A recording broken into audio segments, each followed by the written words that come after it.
नमस्कार, स्वागत है आप सभी का एबी स्टार न्यूज में और मैं हूं आपके साथ जुबैर चौधरी। वक्त तो चला अपना उत्तर प्रदेश का, जहां सबसे पहले बात करेंगे श्रीकांत त्यागी की। आपको बता दें कि श्रीकांत त्यागी की मुश्किलें कम होने का नाम ही नहीं ले रही। जमानत में माफ कीजिएगा, सरेंडर अर्जी देने के बाद भी कोर्ट से उन्हें 10 अगस्त का वक्त मिल गया है।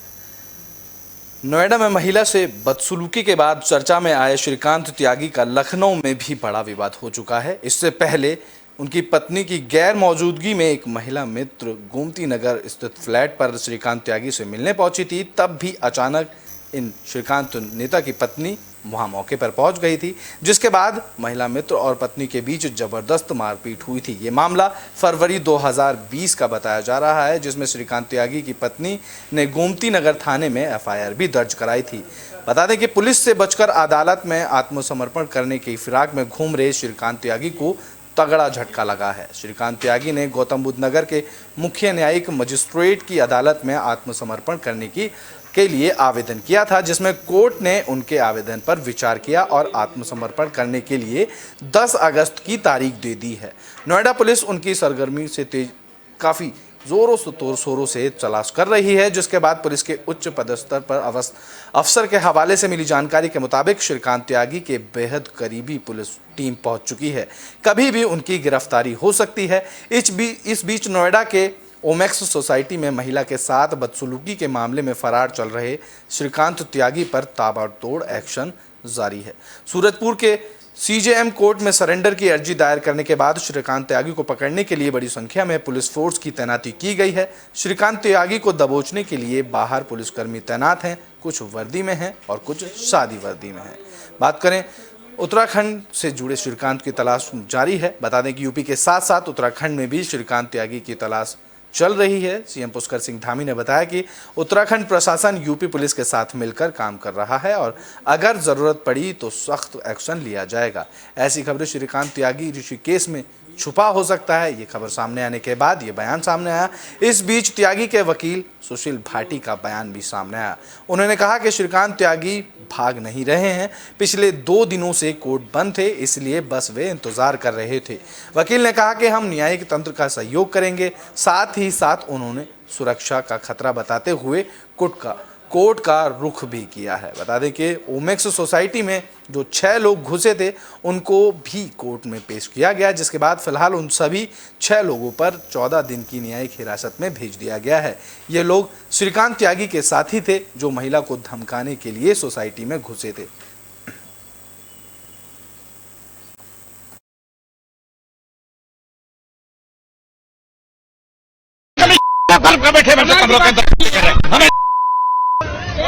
बात कर रहे हैं आप तो कभी सही क्यों नहीं है यहाँ पर?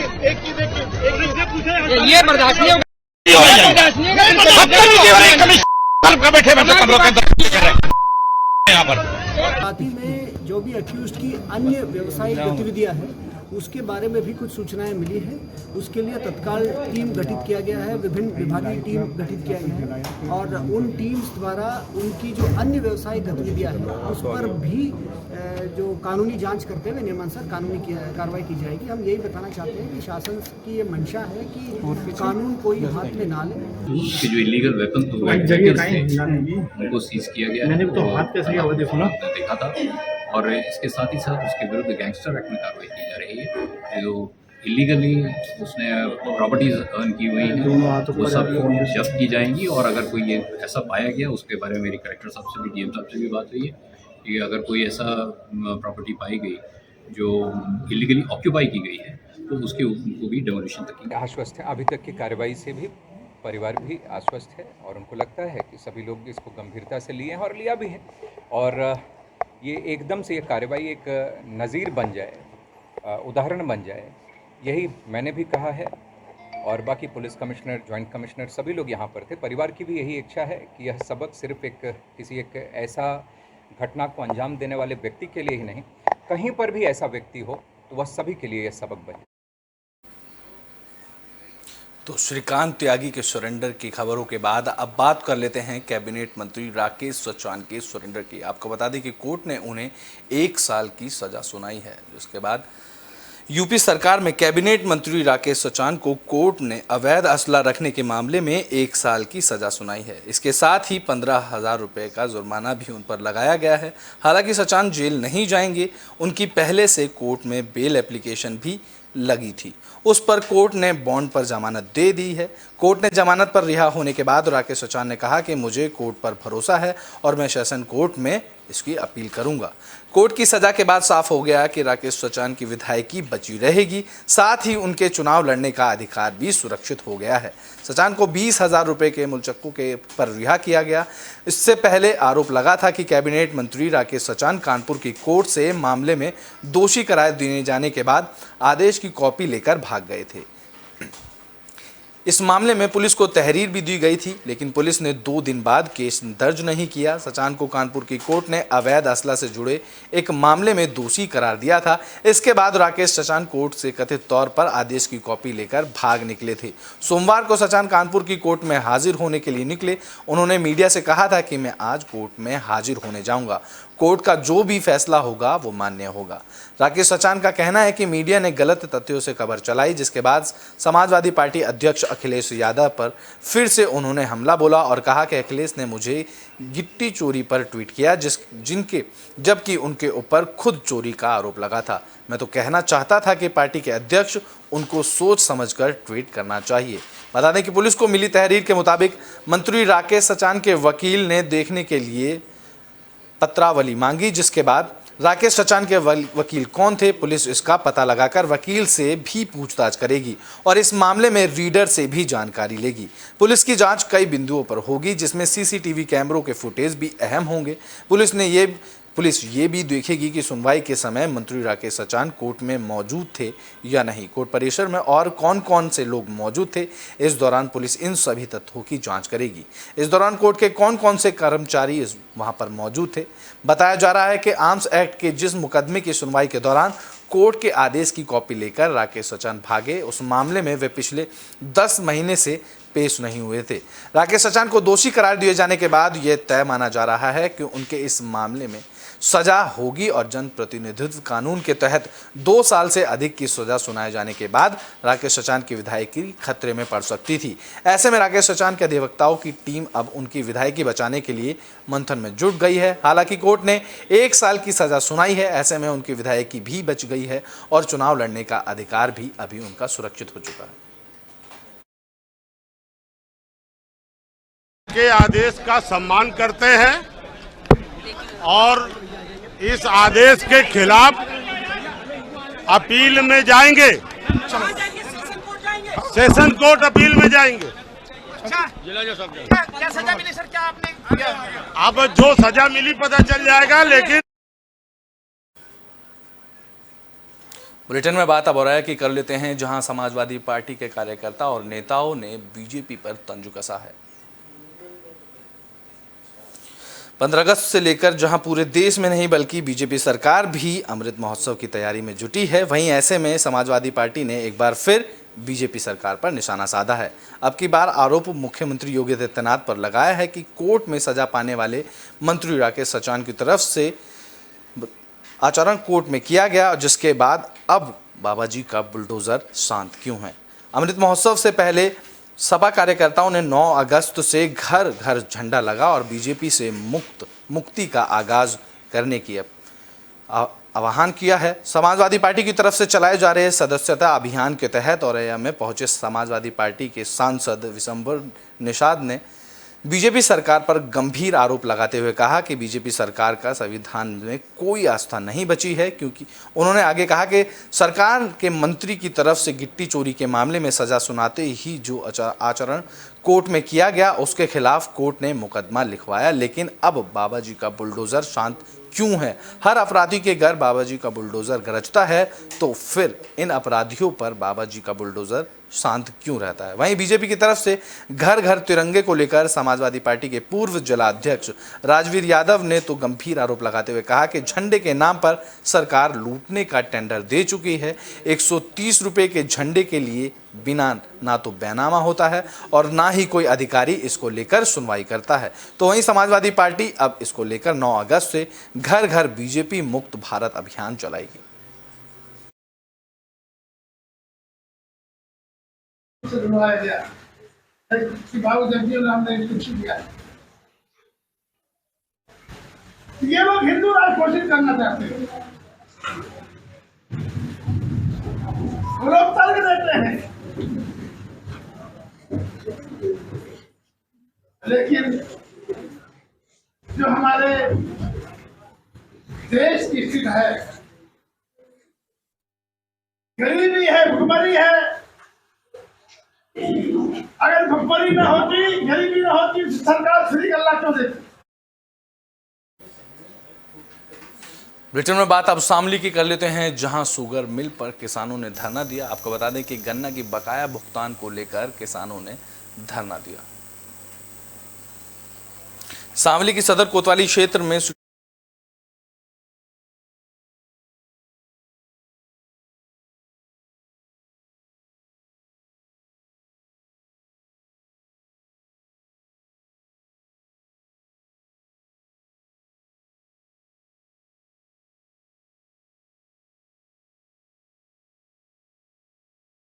रहे। आपको बता दें कि शामली जिले के तीनों शुगर मिलों पर करीब 640 करोड़ रुपए किसानों के गन्ने का बकाया भुगतान है, जिसको लेकर किसानों ने कई बार जिलाधिकारी को ज्ञापन दिया, जिसके विरोध और गन्ने का बकाया भुगतान जल्द से जल्द कराने को लेकर राष्ट्रीय लोकदल के नेतृत्व में किसानों ने 1 दिवसीय धरना देना शुरू किया है।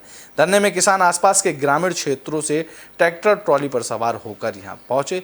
वहीं ट्रैक्टर और मंच पर RLD-I रे और RLD-I जैसे सॉन्ग्स पर कार्यकर्ताओं ने पूरा धरना गुजार दिया। आपको बता दें कि गन्ने के बकाया भुगतान को लेकर राष्ट्रीय लोकदल के विधायकों और जिला अध्यक्ष ने करीब 8 दिन पहले भी जिलाधिकारी को धरने के बारे में बता दिया था, लेकिन फिर भी इस मामले में जिलाधिकारी की तरफ से शुगर मिलों पर कोई भी कार्रवाई नहीं की गई। वहीं दूसरी ओर सुरक्षा के मद्देनजर रखते हुए धरने पर कई थानों की पुलिस फोर्स और PSU के साथ साथ COCT भी मौके पर मौजूद रहे। कि हमारे डिस्ट्रिक्ट में 3 मिल हैं और तीनों पर 638 करोड़ रुपया बकाया है किसान का। किसान बेहाल है, अपने खर्चे से घर परिवार के जो है उनके पालन पोषण के लिए, बच्चों की पढ़ाई के लिए, बिजली के बिल के लिए उन्हें कनेक्शन काटे जा रहे हैं, वो परेशान है। ब्रिटेन में बात अब महोबा की कर लेते हैं, जहां मंदिर में चोरी का मामला सामने आया। आपको बता दें कि साईं बाबा के मुकुट को चोर चोरी करके फरार हो गए। यूपी के महोबा में बदमाशों ने मंदिर के पुजारियों को नशीला प्रसाद खिलाकर साईं बाबा का सोने का मुकुट चुरा लिया।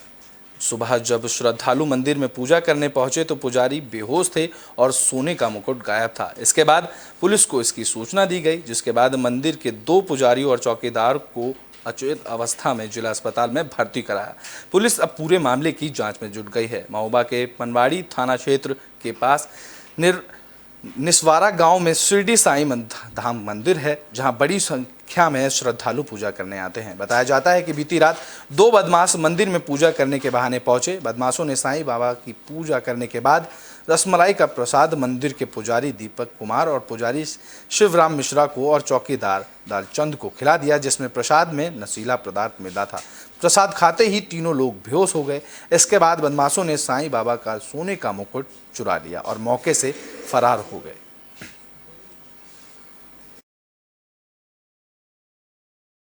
बाद में वो चौकीदार और पुजारी अचेत हो गए। उसके बाद में उस व्यक्ति के द्वारा मौका पा करके साईं बाबा के मुकुट को चोरी करके वो ले गया। तत्पश्चात जैसे ही इसमें सूचना मिली तो पुजारियों को और चौकीदार को अस्पताल में भर्ती कराया। तो सावन के आखिरी सोमवार में मंदिरों में श्रद्धालुओं का हुजूम उमड़ा, जिसको लेकर सावन के आखिरी सोमवार को बागपत के पूरा गांव स्थित श्री परशुरामेश्वर मंदिर में सुबह से ही श्रद्धालुओं की लंबी कतारें मंदिर के बाहर नजर आई। यहां श्रद्धालुओं ने भगवान आशुतोष का जलाभिषेक किया। सुरक्षा को मंदिर परिसर में पुलिस तैनात की गई, जिसके बाद पूरे गांव के ग्रामीण भी मंदिर में सेवा कर रहे हैं। इसके अलावा जिले के अन्य शिवालयों में भी भगवान आशुतोष का जलाभिषेक करने के लिए श्रद्धालु उमड़ रहे हैं। इसी के लिए यहां पर बड़ी संख्या में कांवड़िए भी जलाभिषेक करने के लिए आते हैं। यही कारण है कि इस बार 20 लाख कांवड़ियों ने यहाँ जलाभिषेक किया है। आखिरी सोमवार को भगवान परशुराम मंदिर में जिस तरह से भक्तों का सैलाब उमड़ा हुआ उसे देखकर पुलिस और प्रशासन भी पूरी तरह से चौकन्नी है। चप्पे चप्पे पर पुलिस बल तैनात किया गया है। वहीं इस दौरान एसपी नीरज कुमार जादौन के नेतृत्व में पुलिस ने सुरक्षा व्यवस्था संभाल रखी है। और आपको बता दें कि ड्रोन और सीसीटीवी कैमरों से हर जगह पैनी नजर रखी गई है। पहले सोमवार से चली आ रही है वही ड्रिल है हमारी, ड्यूटियां लगी हुई है और लगभग 1 किलोमीटर दूर हम गाड़ियों की चेकिंग करवा रहे हैं, गाड़ियों को रुकवा रहे हैं। तो आप देख रहे हो कि आज काफी भीड़ है और पिछले सोमवार की अपेक्षा इस बार भीड़ ज्यादा है। हमारी डीएफएमडी लगी हुई है और हर चौराहे पे हर पॉइंट्स में हमारी ड्यूटी तैनात है। ब्रिटेन में बात अब फर्रुखाबाद की कर लेते हैं, जहां चलती बस में अचानक आग लग गई, जिसके बाद ड्राइवर की सूझबूझ से बड़ी घटना होने से टल गई। फर्रुखाबाद के कयामगंज थाना क्षेत्र के अंतर्गत एक रोडवेज बस में रात शॉर्ट सर्किट से आग लग गई। ड्राइवर ने बस को रोककर यात्रियों को बस से नीचे उतार दिया, जिसके बाद मिट्टी डालकर आग पर काबू पाया गया। बस सीतापुर डिपो की थी, वहाँ सभी यात्रियों को दिल्ली से लेकर आनंद विहार से लेकर बस आगे निकली थी, जिसके बाद सीतापुर डिपो की बस रविवार की शाम सीतापुर से आनंद विहार के लिए निकल गई। बस कयामगंज थाना क्षेत्र के पास पहुंची, जिसके पहुंचते ही अचानक बस में शॉर्ट सर्किट से आग लग गई। इस दौरान बस के कंडक्टर अजय कुमार ने बताया कि बस में दिल्ली जाने वाले सभी यात्री सवार थे। बस से करीब 35 यात्री सवार थे, जिसमें बताया गया कि यात्रियों को दूसरी बस से रवाना कर दिया गया। इस दौरान उन्होंने बताया कि बस में शॉर्ट सर्किट लगने की वजह से आग लगी थी। इस दौरान उनकी लाइट का रंग बदल गया, जिसकी पीली रोशनी की जगह लाल रोशनी हो गई। इस पर उन्हें शक हुआ और जब बस को बंद किया तो बस अपने आप ही बस में आग लगनी शुरू हो गई, जिसके बाद यात्रियों ने बताया कि ड्राइवर और परिचालक की सूझबूझ से उन सभी लोगों की जान बच पाई है। जैसे ही बस में आग लगने का मामला ड्राइवर को पता चला, उन्होंने सभी यात्रियों को बस से बाहर निकाल दिया। तो हम आगे बैठे थे, ड्राइवर भी मेरे आगे बैठे थे। तुरंत महक आई जी, देखा, तुरंत गाड़ी को रोका जी। जब तक गाड़ी को बंद किया, हाँ। उससे पहले लपटें निकलने लगी, हाँ। फिर हम लोगों ने काफी मशक्कत से मट्टी डाल के या उसका बैटरी का टर्मिनेटर तोड़ के तो आग पर काबू। ब्रिटेन में बात अब और है कि कर लेते हैं, जहां ट्रक और बाइक की टक्कर हो गई, जिसके बाद इस हादसे में 4 लोग घायल हो गए और 2 लोगों की मौत हो गई। और है कि अजीतमल कोतवाली क्षेत्र में नेशनल हाईवे पर सड़क हादसे में 2 लोगों की मौके पर ही मौत हो गई। वहीं इस हादसे में 4 लोग गंभीर रूप से घायल हो गए, जिन्हें प्राथमिक उपचार के बाद सफाई मेडिकल रेफर कर दिया गया। घटना के संबंध में बताया जा रहा है कि एक ऑटो और बाइक की भिड़ंत हुई, जिसमें ऑटो सवार लोग बकरी बेचकर रॉन्ग साइड से हाईवे पर लौट रहे थे। इसी दौरान सामने से आ रही सवारियों से भरे ऑटो ने उनकी सीधे टक्कर हो गई, जिसके बाद ऑटो सवार एक युवक और बाइक सवार दूसरे युवक की दोनों लोगों की मौके पर ही मौत हो गई। वहीं इस हादसे में 4 लोग गंभीर रूप से घायल हो गए। वहीं सीओ अजीतमल प्रदीप कुमार ने बताया कि घायलों को रेफर कर दिया गया है, जबकि मृतकों के शवों को पोस्टमार्टम के लिए भेजते हुए आगे की कार्रवाई की जा रही है।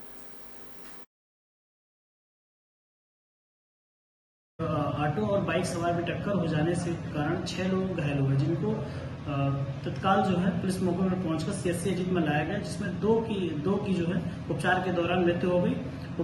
मृत्यु होने पर इनका पंचायतनामा की कार्रवाई करते हुए।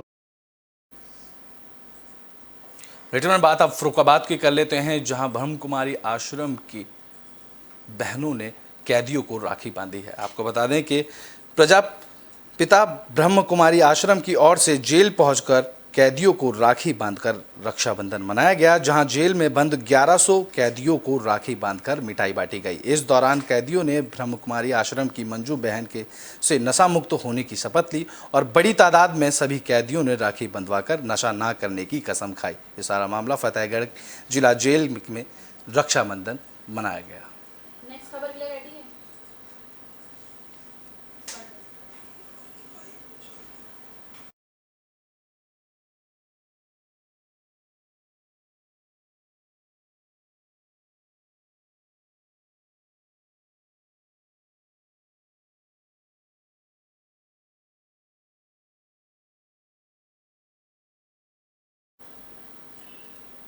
ब्रिटेन में बात अब कासगंज की कर लेते हैं, जहां सड़क दुर्घटना में 2 कांवड़ियों की मौत हो गई। आपको बता दें कि कासगंज के कोतवाली इलाके में देर रात अलग अलग सड़क हादसों में एक कांवड़िया सहित 2 लोगों की मौत हुई और 8 लोग गंभीर रूप से घायल हो गए। कासगंज मथुरा बरेली मार्ग पर आवास विकास कॉलोनी के इलाके में एक 16 साल के युवक की मैक्स पिकअप की टक्कर से मौत हुई। हादसे की खबर मिलते ही कासगंज की अपर पुलिस अधीक्षक अनिल कुमार और कासगंज पुलिस मौके पर पहुंच गई, जहां घायल युवक को जिला अस्पताल भेजा गया, जहां उसे मृत घोषित कर दिया गया। जिसके बाद प्रशासन के मुताबिक यह युवक फिरोजाबाद जिले के थाना एका क्षेत्र का रहने वाला है और सौरभ गंगा घाट के कावड़ लेकर फिरोजाबाद जा रहा था। एक और हादसे से में कासगंज मथुरा मार्ग के नदुरई बाईपास पर बाइक सवार और ट्रैक्टर की भिड़ंत हो गई। इस हादसे में बाइक सवार और एक युवक की मौके पर ही मौत हो गई, जबकि बाइक पर सवार 2 युवक बुरी तरह से घायल हो गए।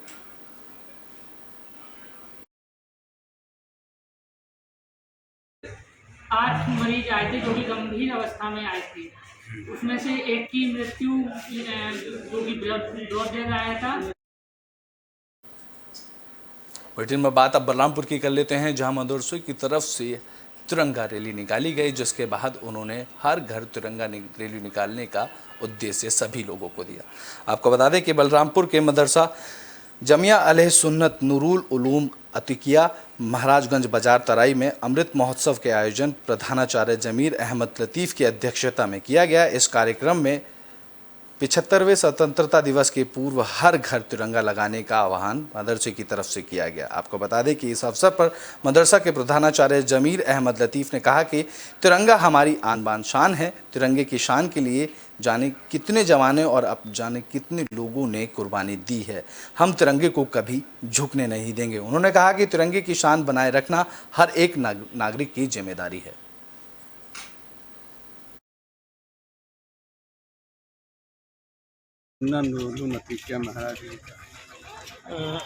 इस जो रैली और अभियान का क्या मतलब किस लिए निकाला गया है? हर घर में जो है तिरंगा झंडा लहराने का।